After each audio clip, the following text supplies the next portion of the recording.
Alright, so got a event day, first legitimate, like, decent sized event day I've done in a while. Got some videos here of me and my buddy Tyler. So here's Tyler going, 195. We did 6 sets of 2, taking breaks as needed. He's still just a little new to it, still trying to get the technique of things.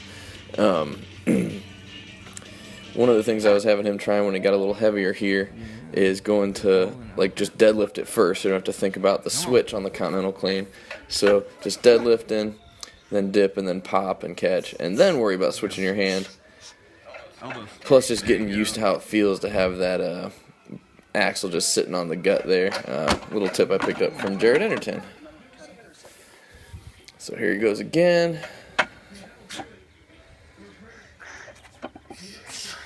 Doesn't lean back very far. You gotta lean back and stick that gut out, or it doesn't. We probably could have put a little chalk on there for him too, would have helped. But he's got it, and bodybuilding background, so he's just having some trouble getting his arms through sometimes. Got to finish his elbows to catch.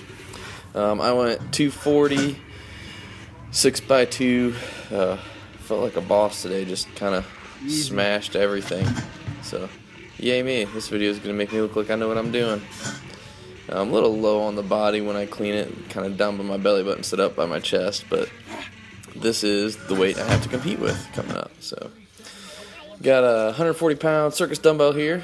We just went 3 reps each side, kind of alternating, trying to finish in under 90 seconds. I think we were both right about minute 15 or so, but he's just still trying to work on that mobility, being able to get the barbell or the dumbbell behind his head. As you can see, it's kind of forward and back, so when he presses, it shoots forward on him, and just gets him a little out of position on his left side. Right side, he's a little more flexible. See him fighting it there. So just got to get a little work on the stability and the position overhead, but he is pretty strong. So just a matter of getting used to the technique. Yep. He gives a little push with the other hand. Yeah, this is his first set of them. He did a lot better on the second set of them, but I, of course, didn't record that one. This also the weight I got to do in competition here on the 30th.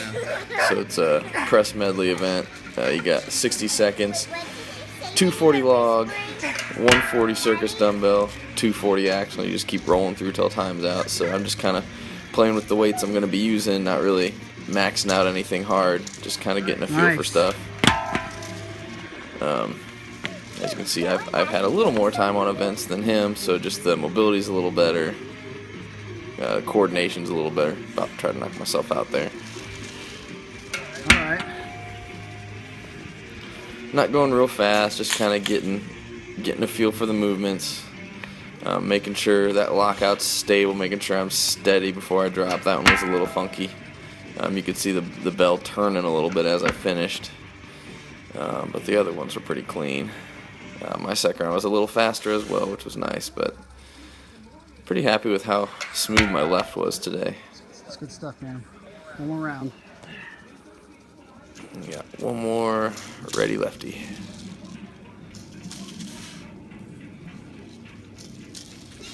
Yeah, still dancing on my feet a little bit there. Not a real even surface there in the hilly grass, but still moving around a little bit on my right. Not really dropping under at all. I need to focus on that. Alright, now we got some medley action. We went 150-pound keg for about 100 feet, which is pretty long compared to what I usually do on carry events. And I can tell I hit deadlifts yesterday. My hamstrings are fried. So now he moves on to the 200-pound keg. And then we finish up with a duck walk, like a 180-pound circus dumbbell duck walk. So not a real good grip on it, but there it goes rolling away. Keep going.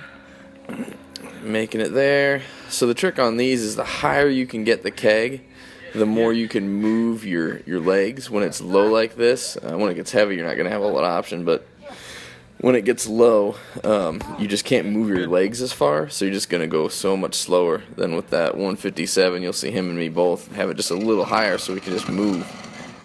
200 got a little spicy. Plus that distance, your hamstrings are just smoked at this point. Getting that 181 circus dumbbell.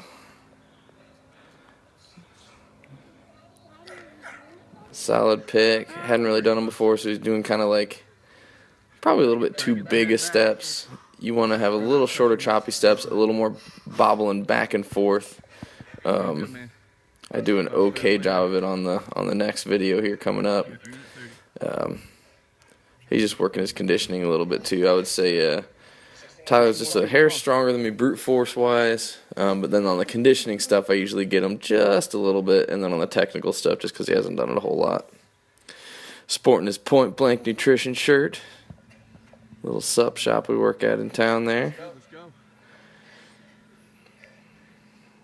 He's going to give, I think he has one last good pull here and gets it done. I think time on that was like two-ish minutes or so, 2:15, something like that. His second round he did much better. I think he got about 140 and didn't wuss out on the carry there. Made it in one fell swoop. Here's me, Dan Mason, rocking the 150. See how, especially on the left side, it's just a little higher so I can move my leg further. Tyler not mastering the hang of filming while you move the keg. So on these kind of events, if you can run back, it really makes a huge difference on your time. Compared to my first round, I think I shaved 5 seconds off just from running back instead of being a wuss and walking back. There's the 200. Ended up switching sides just because things were tired the other way, so getting that right leg through a little better. And little fat man lineman jog on the way back.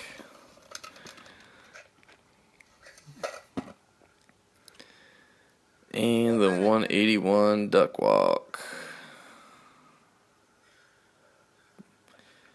See, fast, back and forth, side to side. Not leaning back a ton. When you lean back a ton, you actually slow down a little bit on the duck walk. If it's light enough, like it is here, I can bend my arms a little bit. If you can get a little higher, it's just not going to bang your quads as much. Then we went sled pulls. I got a truck pull coming up. I need a longer strap there. Started on just empty. It's 100 pounds, so we started at 190 and just added a set of 45s each set until it felt decently heavy to get started, which put us at, I think, 460 here. That's our top set. So you'll see kind of gets a little sideways wobble. If you get your feet narrow, especially on the sled like this where it's going to wobble back and forth, you kind of like drunk dude walk and fly to the side like right there. If we had a longer one, we'd be down like this the whole time and it'd be a lot easier. But he's just going to kick his heels up and stuff. But yeah, this is, I think we were going 60 foot on the sleds, and that was enough.